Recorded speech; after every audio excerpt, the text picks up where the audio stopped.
শহরের এক শান্ত রাতে আমরা দেখি দিমিত্রি নামের এক যুবককে, যে অনেকের মতোই সাধারণ এক সমস্যায় পড়েছে। স্ত্রী তাকে বাজারে পাঠিয়েছে, কিন্তু কি বলেছিল মনে না থাকায় সে ফোন করে, আর সেখান থেকেই নতুন দাম্পত্য ঝগড়া শুরু হয়। সে তাকে দামি পণ্য নির্বাচন করার জন্য এবং সঞ্চয় করার বিষয়ে চিন্তা না করার জন্য দোষারোপ করে। এছাড়াও সে সবেমাত্র ডাকযোগে একটি প্লে স্টেশন 5 পেয়েছে এবং সেই টাকাগুলো তাদের ছুটির জন্য হওয়ার কথা ছিল। ক্যাশ কাউন্টারে লাইনে দাঁড়িয়ে থাকা এক ভিক্ষুক কিছু খাবার কেনার চেষ্টা করে, কিন্তু তার কাছে পর্যাপ্ত টাকা নেই। তাই সে লাইনে থাকা মানুষদের দিকে তাকায় এবং তাদের কাছে একটি মুদ্রার জন্য অনুরোধ করে। প্রত্যাশিতভাবেই সবাই তার অনুরোধ উপেক্ষা করে। দিমিত্রিও তাদের মধ্যে একজন, যে সহজেই তাকে সাহায্য করতে পারত, কিন্তু সে তা না করার সিদ্ধান্ত নেয়। অবশেষে এক বৃদ্ধা করুণা করলে ভিক্ষুক তাকে স্বর্গের আশীর্বাদ দেয়। দিমিত্রিকে সে বলে নরকে জ্বলতে থাকা অবস্থায় যেন সে এই মুহূর্তটির কথা মনে রাখে। যখন তার কেনাকাটা পরিশোধ করার সময় আসে, তখন দিমিত্রি ভিক্ষুকের ফেলে যাওয়া একটি মুদ্রার সুযোগ নেয় এবং সেটিকে নিজের সুবিধার জন্য ব্যবহার করে। কয়েক মিনিট পর ফোনে ঝগড়া চলতে থাকে। যখন সে গাড়িতে তার জিনিসপত্র রাখছিল, তখন ভিক্ষুকটি তার মুদ্রা দাবি করতে তার কাছে আসে। দিমিত্রি আর একটি মুদ্রা বের করে তাকে ফেরত দেয়। তারপর জিজ্ঞাসা করে যে কেন সে 10 সেন্টের জন্য তাকে অভিশাপ দিয়েছিল, এবং ভিক্ষুকটি উত্তর দেয় যে এটি পরিমাণের জন্য নয়, বরং তার করা কাজের জন্য। চলে যাওয়ার আগে দিমিত্রি হাসে এবং তাকে বলে যে এটি এমনিতেও কাজ করবে না, কারণ সে ঈশ্বরে বিশ্বাস করে না। কৌতূহলী হয়ে ভিক্ষুকটি তাকে পার্কিং লট জুড়ে অনুসরণ করে এবং তাকে জিজ্ঞাসা করে যে তাহলে সে কিসে বিশ্বাস করে। দিমিত্রি তার বিরক্তি চেপে রেখে তাকে বলে যে সে বিজ্ঞানে এবং তথ্যে বিশ্বাস করে। যদি তারা প্রমাণ করতে না পারে যে ঈশ্বর বিদ্যমান, তবে তার সন্দেহ করার অধিকার আছে। ভিক্ষুকটি উত্তর দেয় যে যথেষ্ট প্রমাণ রয়েছে, কিন্তু সেগুলো কখনো তার কঠোর ও বদ্ধ মস্তিষ্কে প্রবেশ করবে না। এরপর ভিক্ষুকটি তার স্বাভাবিক জায়গায় ফিরে যায়। কয়েক মিনিট পরে দিমিত্রি কিছুটা বিরক্ত হয়ে ফিরে আসে এবং দাবি করে যে সে যেন তাকে বলে সেই প্রমাণগুলো কি এবং সে সত্যিই নরকে যাবে কিনা। আপনি সন্দেহ করার আগেই ভাবুন, কেন দিমিত্রির মতো ব্যবসায়িক বুদ্ধিসম্পন্ন একজন মানুষ একজন ভিক্ষুকের সাথে ধর্ম এবং বিজ্ঞানের মতো জটিল বিষয়ে তর্ক করবে। আমাদের জানা উচিত যে ভিক্ষুকটি একজন সম্পূর্ণ যৌক্তিক এবং শিক্ষিত মানুষ। তার চেহারা অনিশ্চিত হতে পারে, কিন্তু তার মন তীক্ষ্ণ এবং জ্ঞানে পরিপূর্ণ। সে জীবন এবং ইতিহাস সম্পর্কে জানে এবং দিমিত্রি সম্পর্কেও জানে, কারণ সে চলে যাওয়ার আগেই ভিক্ষুকটি দিমিত্রিকে তার জীবনের এমন সব তথ্য দিয়ে অবাক করে দেয় যা আর কেউ জানতো না, এমনকি তার স্ত্রীও না, যা দিমিত্রিকে আত্মরক্ষামূলক অবস্থানে ফেলে দেয় এবং প্রায় পার্কিং লটের মাঝখানেই তাদের মারামারি শুরু হওয়ার মতো পরিস্থিতি তৈরি হয়। শুরুতে দিমিত্রি ভেবেছিল সে একজন উত্তপ্তকারীর পাল্লায় পড়েছে, কিন্তু ভিক্ষুকটি বলল তাদের দেখা আগেও হয়েছে, সে সবকিছু মনে রাখে। দিমিত্রি তাকে মারার হুমকি দেওয়ার পর ভিক্ষুকটি মাটিতে বসে পড়ে কাঁদতে শুরু করে এবং বারবার বলে যে সে এই মুহূর্তটির জন্য অনেক দীর্ঘ সময় ধরে অপেক্ষা করছিল। সেই মুহূর্তে ফোনটি বেজে ওঠে এবং তার স্ত্রী তাকে বাড়িতে না পৌঁছানোর জন্য অভিযোগ করে। দিমিত্রি ফোন কেটে ভিখারির পাশে মেঝেতে বসে কথা চালায়। পরের কয়েক মিনিটে তারা দিমিত্রিকে নিয়ে কথা বলে, কিন্তু সে এত কিছু কিভাবে জানে জিজ্ঞেস করলে ভিখারি স্বীকার করে সে 2000-এর বেশি বছর বেঁচে আছে, এমনকি যীশু খ্রিস্টকেও চিনত। প্রথমে দিমিত্রি সেই কথাটিই ভাবে যা আমরা সবাই ভাবছি, সে একজন ভিক্ষুক, রাস্তায় থাকে এবং সে পুরোপুরি পাগল। কিন্তু 1 সেকেন্ডের মধ্যে লোকটি তার গল্প বলতে শুরু করে এবং বলে যে সেই ইহুদি যে যীশু খ্রিস্টকে বিরক্ত করেছিল যখন সে সেই ক্রুশ বহন করছিল যার উপর তাকে ক্রুশবিদ্ধ করা হয়েছিল। সেদিন যিশু তার কাছে একটু জল চেয়েছিলেন, কিন্তু সে অবজ্ঞার সাথে বলেছিল যে সে তাকে ফেরার পথে জল দেবে তার গন্তব্যে ক্রুশটি রেখে আসার পর। যিশু উত্তর দিয়েছিলেন যে তিনি ফিরে আসবেন এবং তাকে তার জন্য অপেক্ষা করতে হবে। এই থেকে 2000 বছরেরও বেশি সময় পার হয়ে গেছে এবং ভিক্ষুকটি এখনো পৃথিবীতে আটকে আছে, প্রভুর ফিরে আসার অপেক্ষায় তার ভাগ্য জানার জন্য। এই কারণেই সে আপনাকে নিশ্চিত করতে পারে যে ঈশ্বর বিদ্যমান। এটি কেবল একটি বিশ্বাস নয়, এটি একটি সত্য, এবং দিমিত্রি বলে যে সে তাকে বিশ্বাস করে। তাদের কথা বলার পর থেকে প্রথমবারের মতো দিমিত্রি হতবাক হয়ে যায়, কিন্তু কিছুক্ষণ পরেই তারা বাজি ধরে। ছেলেটি দাবি করে যে সে তার গল্পের কোনো ভুল খুঁজে বের করবে।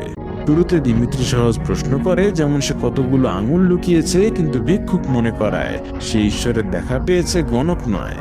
তারপর দিমিত্রি তাকে তার যুগের কোনো প্রমাণ চায়, এত আগের, কিন্তু আবারও ভিক্ষুকটি তাকে বলে যে কোনো কাপড় 2000 বছর টিকে থাকে না, এটি কিছুই প্রমাণ করবে না, এটি কেবল একটি ন্যাকড়া হতো। সেখান থেকে তারা ঈশ্বর এবং তার চেহারা সম্পর্কে প্রশ্নে চলে যায়। ভিখারি বলল তাকে দেখতে ছবির মতো নয়, বরং ক্লান্ত এক বিধ্বস্ত মানুষের মতো। রক্তে ভেজা মুখটা দেখে সে তেমন পাত্তা দেয়নি, কারণ সেই সময় মৃত্যুদণ্ডপ্রাপ্ত আসামি দেখাটা ছিল রোজকার ব্যাপার। তিনি যদি 3 মিনিটও তার কাছাকাছি থাকতে পেরে থাকেন তবে সেটাই অনেক। সবার কাছে তিনি একজন পাগল ছিলেন যে আজে বাজে কথা বলছিল। সে কিভাবে জানতো যে সে ঈশ্বরের পুত্রের সামনে আছে? সে কেবল একজন মানুষকে তার বাড়ির দেয়ালে ঠেস দিতে চেয়েছিল এবং সে তাকে এক গ্লাস জল দিতে অস্বীকার করেছিল। এখন সে 2000 বছর ধরে আটকে আছে এবং কে জানে তাকে আরো কত বছর অপেক্ষা করতে হবে। দিমিত্রির জন্য তার গল্পটি মিথ্যা নাকি সত্য নাকি খুব ভালোভাবে পরিকল্পিত তা প্রমাণ করা কঠিন, কারণ এই মুহূর্ত পর্যন্ত এটি প্রায় অকাট্য। কিছুক্ষণ পর কথোপকথন চলতে থাকে। দিমিত্রি তাকে জিজ্ঞাসা করে যে সে যা করেছে তার জন্য সে অনুতপ্ত কিনা। ভিক্ষুকটি তাকে বলে যে প্রথমে না, কিন্তু একবার যখন সে বিষয়টি বুঝতে পেরেছিল সে জিনিসগুলো সংশোধন করার চেষ্টা করেছিল। সে চার্চে যোগ দেয় এবং ক্ষমা পাওয়ার জন্য 100 বছরেরও বেশি সময় ব্যয় করে, কিন্তু কিছুই ঘটেনি। তারপর পরবর্তী শতাব্দী জুড়ে সে পাগলের মতো আনন্দ করেছিল। অমরত্বের সুবিধা আছে, কিন্তু সময়ের সাথে সাথে প্রতিটি আবেগ শেষ হয়ে যায়। তার কাছে এটি পরিষ্কার যে ঈশ্বর বিদ্যমান, কিন্তু সে নিশ্চিত নয় যে তিনি তার পক্ষে আছেন কিনা। সে মিশ্র আবেগ অনুভব করে এবং 2000 বছর পরেও সে সিদ্ধান্ত নিতে পারেনি।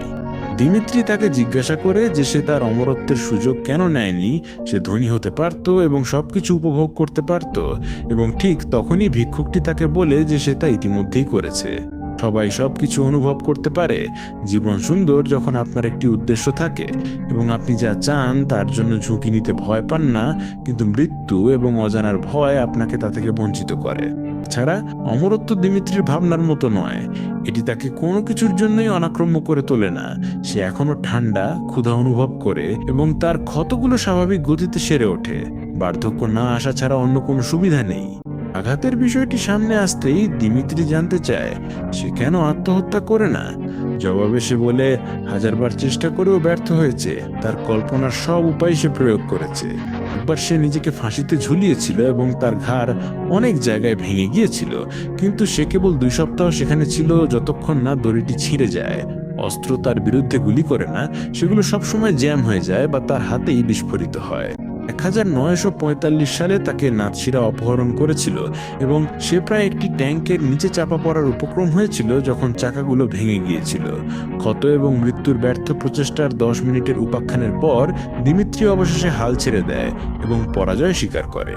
ভিক্ষুকটি আবেগের সাথে টাকা গ্রহণ করে এবং তার গল্প শোনার জন্য তাকে ধন্যবাদ জানায়। যদিও দিমিত্রি এখনো বিশ্বাস করে না যে এটি পুরোপুরি সত্য, সে এখনো মনে করে যে সে কিছুটা পাগল। ভিক্ষুকটি তাকে বলে যে যদি সে সত্যিই পাগল হতো তবে সে আরো অনেক সহজ কিছু উদ্ভাবন করত, কারণ কেন সে 20 পাউন্ডের জন্য কারো সাথে ঘন্টার পর ঘন্টা আড্ডা দেবে এবং এত জটিল গল্পের প্রতিটি বিবরণ মুখস্থ করবে।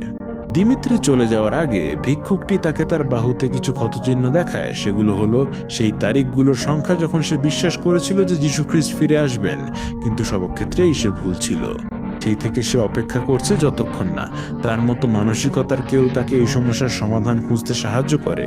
এই কারণেই দিমিত্রির সাথে দেখা হওয়ায় সে খুব কৃতজ্ঞ। ছেলেটি এমনভাবে চিন্তা করে যা সে মনে করে যে তাকে সাহায্য করতে পারে, কিন্তু এর জন্য দিমিত্রিকে মন খুলে বিশ্বাস করতে হবে যে তার কাহিনী সত্যিই সত্য, যা এই মুহূর্তে সে মানতে প্রস্তুত নয়। তাই সে বিদায় নেয়।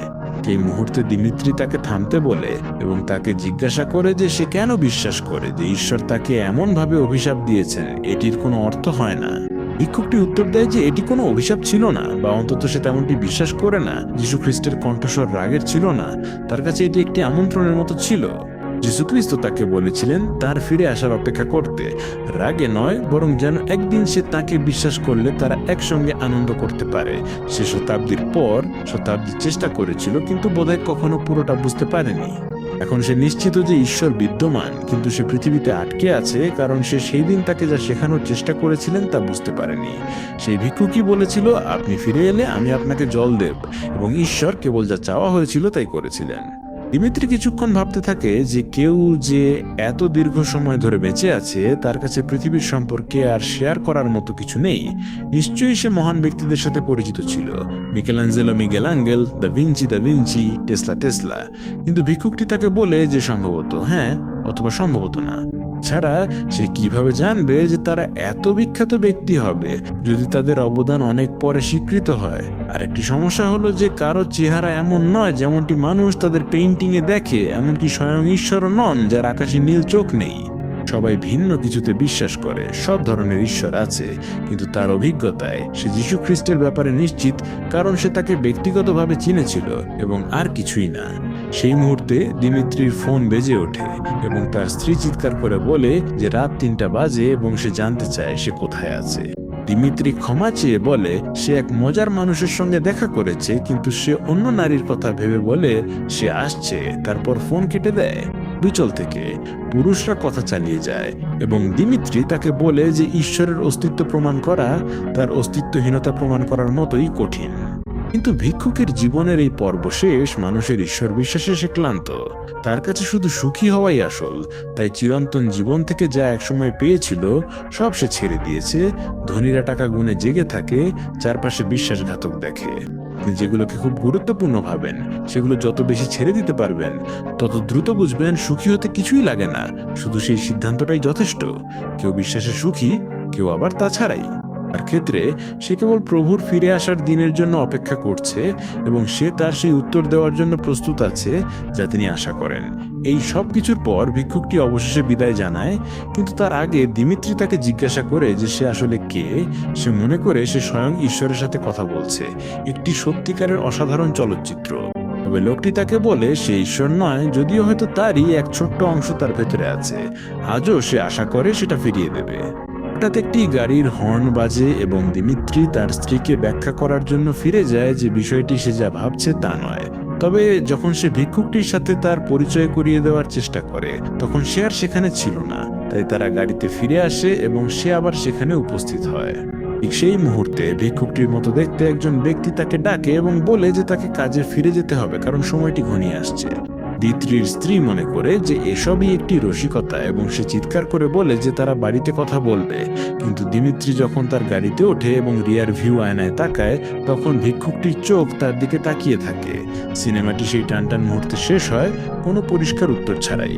এটা আত্মচিন্তার গল্প যা আমাদের নিজেকেই প্রশ্ন করতে ডাকে। এভাবেই শেষ এই দারুণ সিনেমা। আরো চমৎকার সারসংক্ষেপ দেখতে চাইলে এই ভিডিওটা দেখার পরামর্শ দিচ্ছি।